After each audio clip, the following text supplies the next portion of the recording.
الله أكبر الله أكبر الله أكبر الله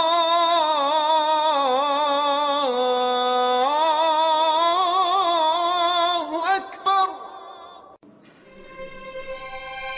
I want to introduce you to a human that loved us. I want to introduce you to a man that I never personally met.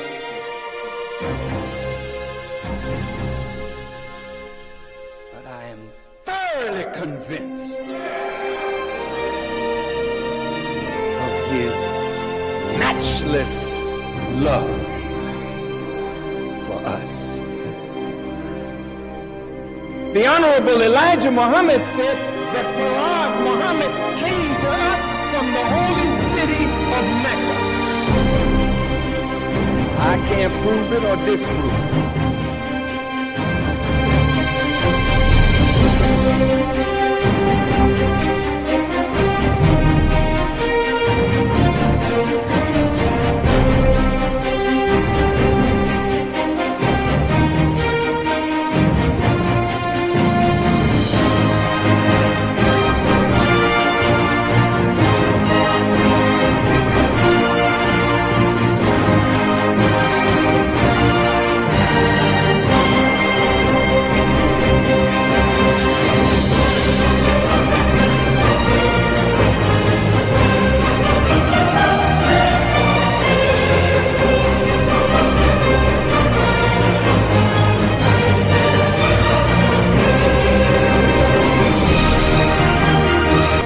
We're not brutalized because we're Muslims. We're not brutalized because we're Catholic.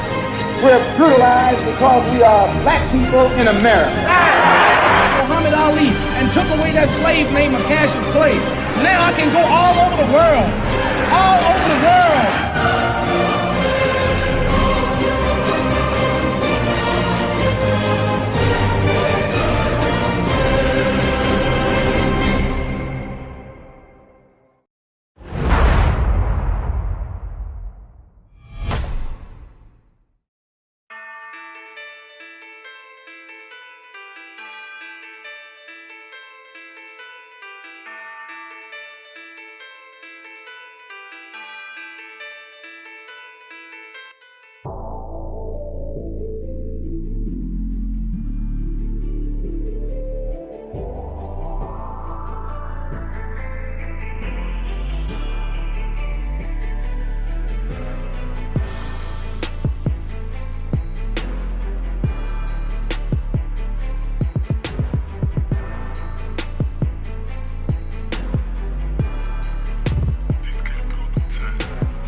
Peace and blessings and assalamu alaikum. This is your brother Malcolm Flex TV, and I'm here with one of our beloved student ministers, one of our brothers, my brother, Brother Demetric Muhammad. This is one of our brothers who's part of the Ministers Research Ministry, a very profound brother, very passionate brother, very humble brother, and I'm honored to do this interview right here with my dear brother, Brother Demetric Muhammad. Assalamu alaikum, dear brother. Walaikum salam, dear brother. Yes, sir. So, my brother, allow me this opportunity, and I would also like to thank Mr. Wali Wallah, Brother Wali Wallah, for allowing us to do this interview in our brother's house. So we thank you, brother, and we appreciate you for allowing us to do this. So here we are, dear brother. So we got to make this quick, because I know you got places to be. So first question, brother, what inspired you to join the Nation of Islam?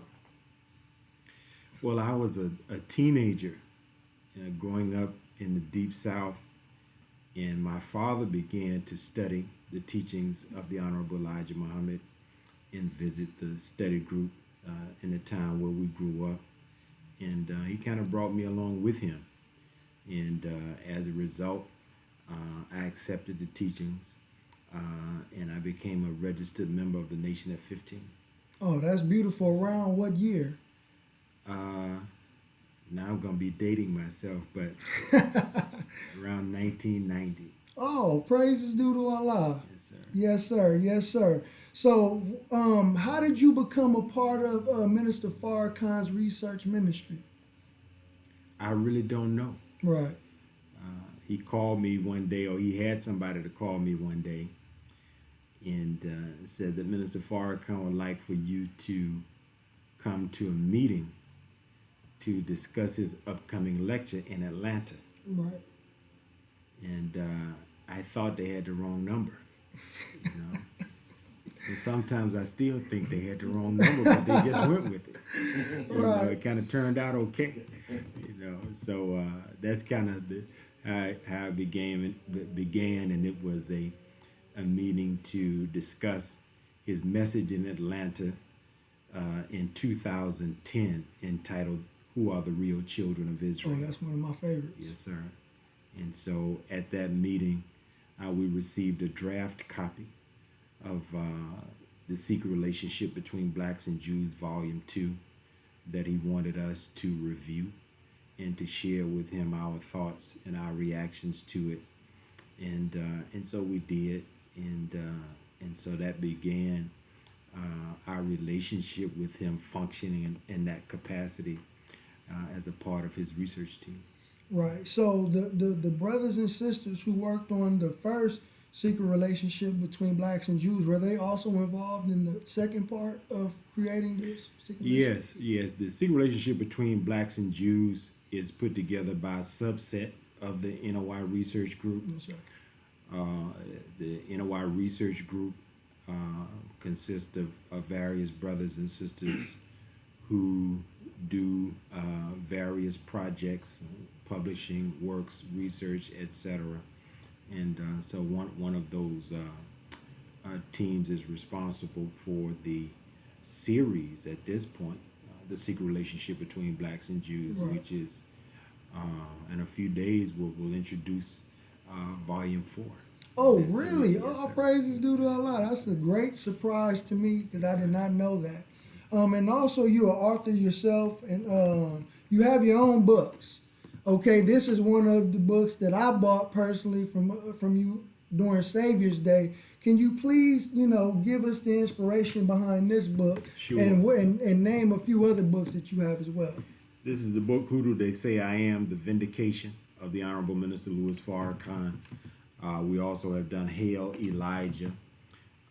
We've done Manhood Principles from the Holy Quran, which is the latest title that we published.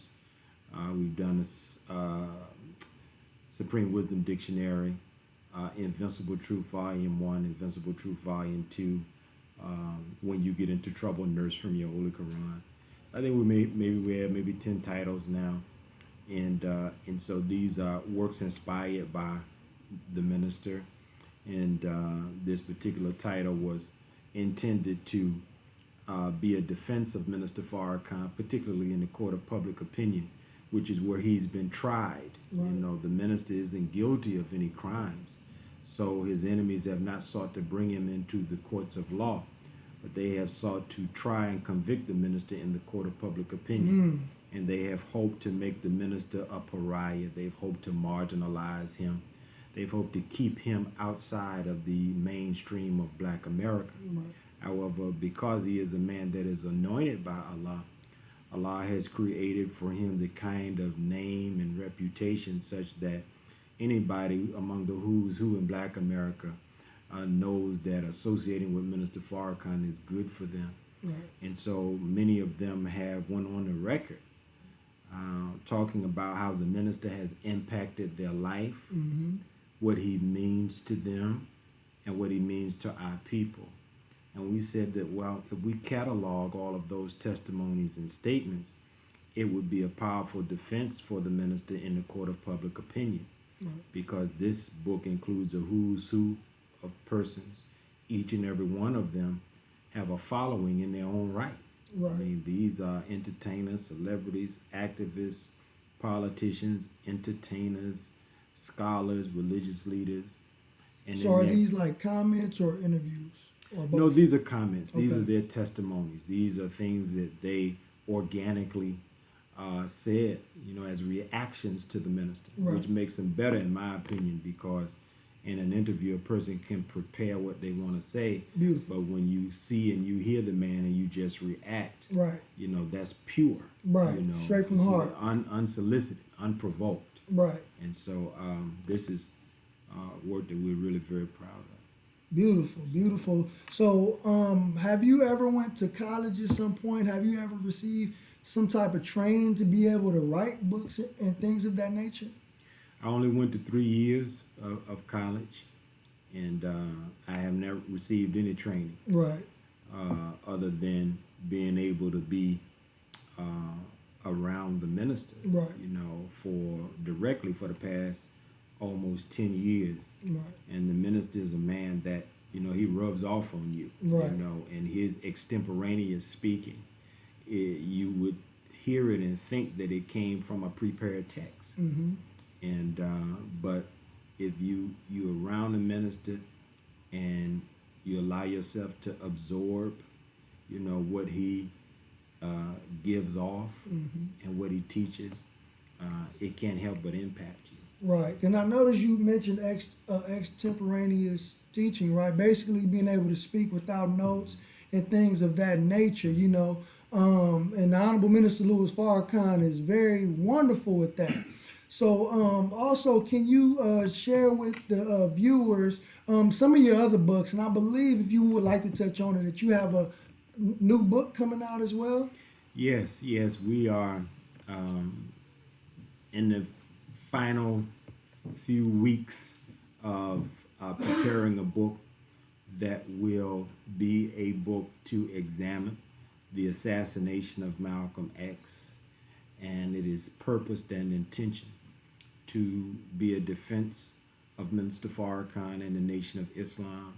We recognize that among our young people there is a phenomenon that takes place, and that phenomenon, you know, is identified when young people hear Minister Farrakhan. They like what the minister has to say. They, you know, feel that what he speaks is the truth. But oftentimes the thought that follows that is that, well, that's the same man that helped kill Malcolm X. Right. That's the same movement that killed Malcolm X. And so they stay at a distance from coming into the nation, coming closer. Right. As we talked about earlier today in our presentation, there is a wicked phenomenon that is when black youth look up to and admire Malcolm, but they have been taught to hate the Honorable Elijah Muhammad and the nation, Right. which produced Malcolm. Right. So the net effect is this: the youth admire and idolize a man, but because they hate that which produced the man, they themselves can never be like the man. Right. Oh, And that's so beautiful. who would enjoy apples but hate the apple tree? Mm. Who would like to eat bananas but hate the banana tree? You know, the tree is what produces the fruit. Right. Malcolm is a product of the Honorable Elijah Muhammad. He did not live long enough for anybody to know what he would have been independent of the Honorable Elijah Right. Muhammad.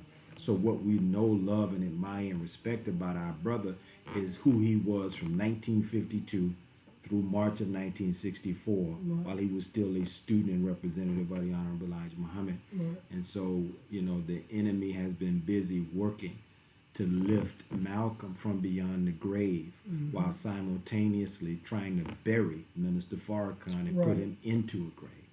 And so Allah is blessing us with, I believe, great insights and uncovering new aspects that I want our readers to consider as we look at, you know, the assassination of Brother Malcolm, and hopefully, you know, give a message to our young people that you can love Malcolm and you can love Elijah Muhammad too. You can love Malcolm and love Minister Louis Farrakhan too. Right. You know, you don't have to pick and choose. In Right. fact, if you want to become like the man that you admire and you see in Malcolm X, and you be wise to come and become a student of the teachings of the Honorable Elijah Muhammad under Minister Farrakhan's guidance. Right, and I know, like, how you told me that you're part of the prison ministry as well, and me being an individual who's a product of getting the teachings behind bars, you know, and so I would like to know and understand, you know, because when I came to the nation. Like, I was defending it before I even really knew it.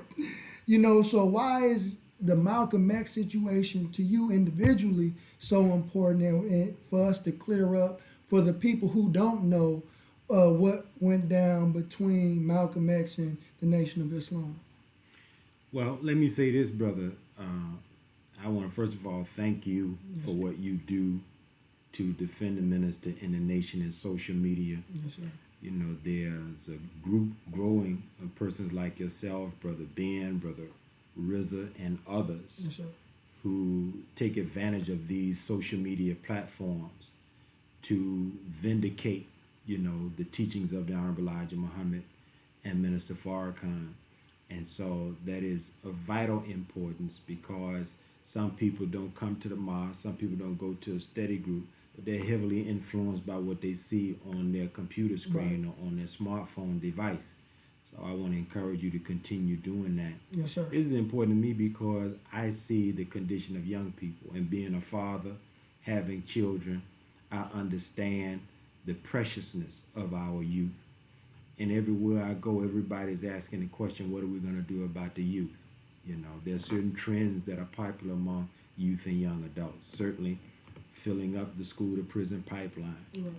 We now see that popular culture, which has the attention, is promoting an LGBTQ lifestyle, such that I cited a study in my lecture in Fort Worth, Texas, a couple of weeks ago, that in 2012, they documented that the most likely group to identify as LGBTQ are African Americans. Not only do you have that, but you also have the phenomenon of black youth being killed in altercations with law enforcement. Right. So you have a plethora of socio-economic ills that beset our youth, which are our future. Yet the solutions to all that ill affects the youth, you can find the solutions in the message of the Honorable Elijah Muhammad and the programs of the Nation of Islam under Minister Farrakhan's guidance. Yet the minister in the nation is made to appear as though we are not the solution. We are made to appear as though we are part of the problem. Right. So the net effect is the youth in their condition remains the same.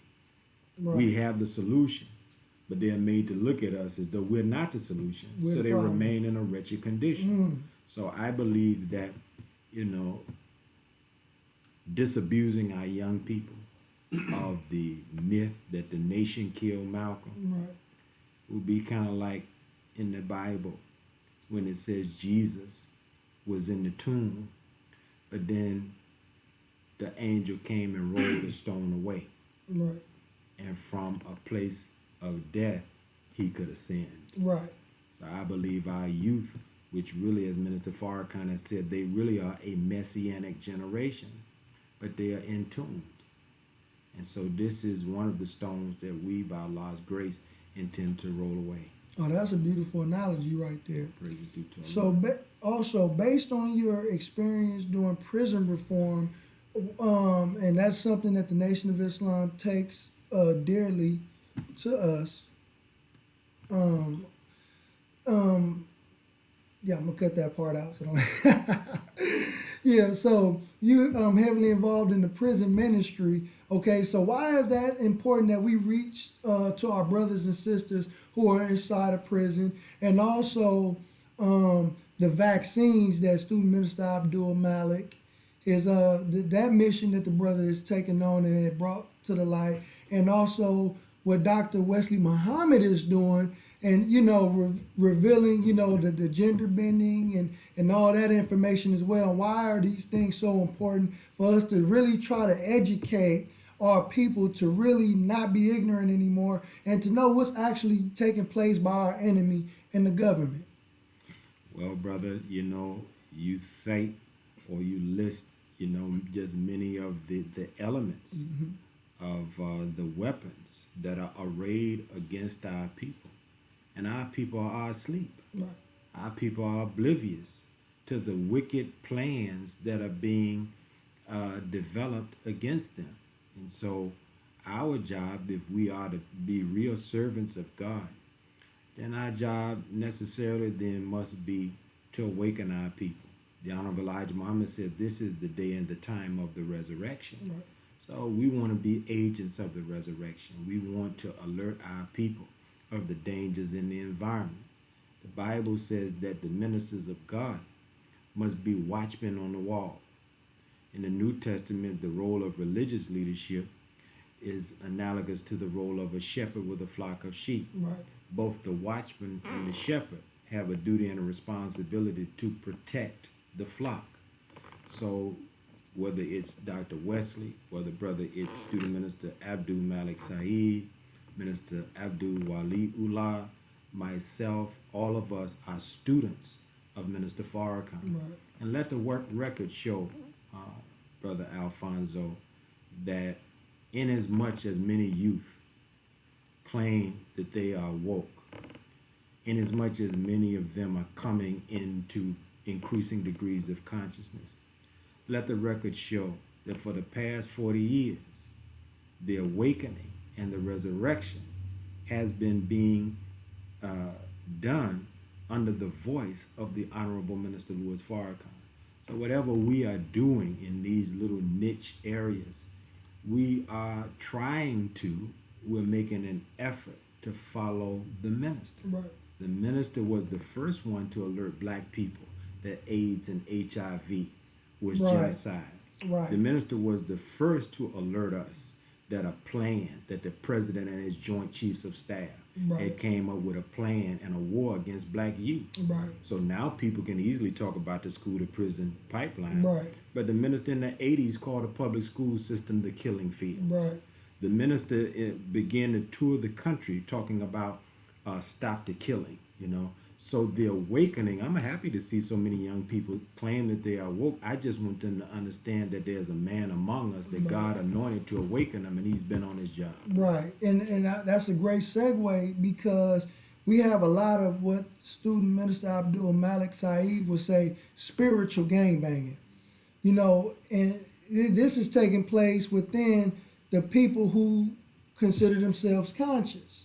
So what are your thoughts on that, to where the people who are supposed to be educated, but we are fighting amongst one another so much? We have to be careful, brother, that we don't allow ourselves to be used by our enemies. Right. The enemy is always interested in keeping those who have knowledge separate from those who don't. And you do see now, since everyone has a veritable broadcast station in their pocket, Right. people using these powerful tools to argue, to be in disunity, to condemn, to slander, Right. to backbite other brothers and sisters who are trying to solve the problem from their own perspective. And this is why I love the wisdom of the Holy Quran. Allah says in the Holy Quran that he has made men's own beliefs and ideas seem favorable to them. Right. He said, but you vie or work, compete, if you want to compete, in a righteous competition. In other words, we may have a different ideology. We may have a different language, use different jargon, have different rituals, different cultural practices. However, we should all be striving to do works that identify us as those who mean our people well. Right. So we don't have to argue with one another. Just do the work. Honorable Elijah Muhammad said you never have to condemn a dirty glass. Just set a clean glass up beside it. Right. And I believe that, the work of the minister and the nation is clear. We have always tried to be a clean glass. We have always tried to do the work. We're not interested in condemning other people who are in the vineyard trying to do work. Right. Do your work. Right. We're going to do our work. And if we are doing the work, we won't find ourselves at odds with each other. We'll find ourselves as brothers and sisters, fellow comrades, fellow workers in the vineyard of God. Right. So I know that you have to get out of here, dear brother, but I thank you so much for this powerful, powerful interview. And I wish we can go a little longer, but I know you got to go, and maybe we can do I think we got part maybe two. time for one more question. Brother said we got 5 minutes. Oh, we got 5 minutes? If you got another question. Praise be to Allah. Yes, sir. Yes, sir. So can you kind of give us a little view into your lecture today? Because I wasn't able to miss it, but I'm pretty sure that it was fiery. It was filled with a lot of truth, and we would just love to hear, Yes, sir. Well, with respect to the assassination of Malcolm X, our presentation today, was adapted from a presentation we've done in various cities around the country called "But Didn't Y'all Kill Malcolm?" Right. Because that's the question we always get. Right. But didn't y'all kill Malcolm? I hear what you're saying. I like what you're Right, saying. right. But I didn't get that y'all a kill lot. Malcolm? Right, right. And so that's why I say this is an important controversy among the young. Because I don't care what you say. You can tell them eat 1 meal a day. You can tell them that weed has been weaponized to make them gay. You can tell them, or the vaccine's going to kill them. After you say everything you got to say, Brother Alfonso, their rebuttal is going to be, but didn't y'all kill Malcolm? That's right. So That's right. the enemy has been so effective that he places this one lie into the consciousness of the youth, such that they would be willing to throw away, some of them, not all of them, all of the good that we try to share with them, just because we killed Malcolm. So we take a Mythbusters approach to this subject, and we begin by just deconstructing the arguments. We go after the real reasons why Malcolm left. We deal with the issue of his so-called epiphany in Mecca and seeing white Muslims. We deal with the issue of the domestic life of the Honorable Elijah Muhammad, which you have done a lot of good work on as well, and I salute you on that. We talk about how when he left in his Declaration of Independence in March of 1964, he says, "I'm leaving to continue the work of the Honorable Elijah Muhammad." And it is a misnomer for people to conclude that Malcolm leaves the nation because he disbelieves in the nation's teachings. Right. Very, very important point. And so we were dealing with that today here at the Tubman Chavez Center. And I think it's on Facebook Live. But we're going to continue this work, again, not out of a spirit of vilification for Malcolm. Yeah, we talked about that. We love Brother Malcolm. We disagree with how his life ended. But, when you begin to study and see the array of forces and circumstances surrounding the man, if you look at his hypocrisy against his teacher, the Honorable Elijah Muhammad, I would say you would have to put an asterisk beside that, because if there was ever a case for hypocrisy to have been manufactured and cultivated within a person, Malcolm X's case was such. Right. He was beset by problems in his personal life. He was beset by problems in his professional life. He had the most powerful law enforcement agency in the world spying on him and seeking to sabotage him and to separate him from his teaching. Right. Because you have to remember, Malcolm X was deemed formidable and deemed a cause of concern because he was the best helper to Elijah Muhammad. Right. A lot of so-called Malcolmites don't want to acknowledge this. But long before there was Malcolm, there was the Honorable Elijah Muhammad, who had been in prison for teaching his people. And they try to minimize the work of the Honorable Elijah They try to minimize the work of the Honorable Elijah Muhammad. But he was the target. So it's like when you have an enemy force, if you can take out that enemy force's top general or best soldier, you have rendered a blow to that enemy force. Right. The soldier then becomes collateral damage in your ongoing war against your enemy force. Right. Elijah Muhammad was deemed an enemy force of king on the the Jewish chessboard. leaders and the federal government. Right. And you'll see some startling things in our research as a result, as it relates to how the false charge of anti-Semitism played a major factor in Brother Malcolm's assassination. Oh, wow. So that was kind of what we just scratched the surface of it today. Right. Yes, sir. Brother, best to minister, we good or we got? Okay, so why, real quick, so why are the youth so attracted to Malcolm X? He's attractive. Right, Elijah Muhammad don't produce no junk, brother. right, You know, I cited in one of my slides today how certain Christian leaders in the 90s, they were scurrying to try to come up with a unified reaction to young people joining the Nation of Islam. And they wrote an article called Islam Has a Young Black Face. So Malcolm is attractive because the Honorable Elijah Muhammad makes us attractive.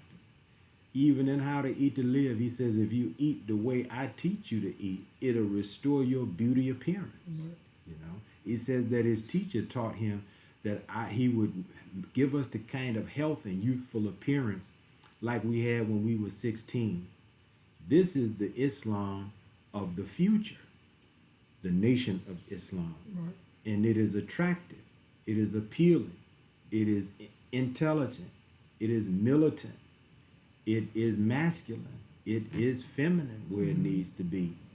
So this is the Islam that is designed to appeal to the nature of black people, because Islam is our nature. right, So there's nothing alarming that a student of the Most Honorable Elijah Muhammad would be magnetic. right, Look at Minister Farrakhan. right, Minister Farrakhan is extraordinarily magnetic. right, In our slides today, we cited Professor Matthias Gardel in his book, In the Name of Elijah Muhammad, Louis Farrakhan and the Nation of Islam. And he was just giving some of the actual facts of how Minister Farrakhan was selling out arenas all over the country, going all the way back to the 80s. And we just made a point, as the ADL and the Southern Poverty Law Center manipulate search engine algorithms, began Right. to work with social media companies to bar Minister Farrakhan's right. I did a presence. video on that. The minister was trending before trending was even a concept Right. in the public sphere. Right, He had, I just pause to appreciate this. Minister Farrakhan fills up arenas like rock stars fill up arenas right, to teach a lecture. right, No one does that. right, Name a person, name a professor, an academic, name a preacher that tens of thousands of people come out to hear them preach. Nobody does that. So the minister and all of the students at Honorable Elijah Muhammad have a magnetism that really is evidence of a divine anointing from God. right, A lot of people don't like to deal with spiritual things, but that's just the reality of it. We've always been a spiritual people, Right. and you cannot ignore when God anoints a man. And you can bear witness that it's God's anointing when you see a man do things that other people try to do, but the other people can't do it, and this man can. right, And so certainly Malcolm is attractive. He was strong, he was articulate, he kept it 100, he was disciplined, he loved his people, and he was no coward. right, So those are things that for people who have been afraid of our oppressor, for people who have not been too intelligent because we have been deliberately dumbed down, right. for people who have been under the foot of an evil enemy, we long to embody what Malcolm embodied. Right. So he will forever be attractive. Yes, sir. So, would you like to make any quick closing statements before we leave, dear beloved? Just thanks and gratitude, and appreciate everyone for watching this interview. Continue to support Malcolm Flex. If you like more from myself, go to our website, www.researchminister.com, to keep up with our articles, writings, publications, books, and be on the lookout for our forthcoming book that will be being published in the very near future, entitled But Didn't You Kill Malcolm? Myth-busting the propaganda against the Nation of Islam. All praise due to Allah, dear brother. Thank you. Thank you, my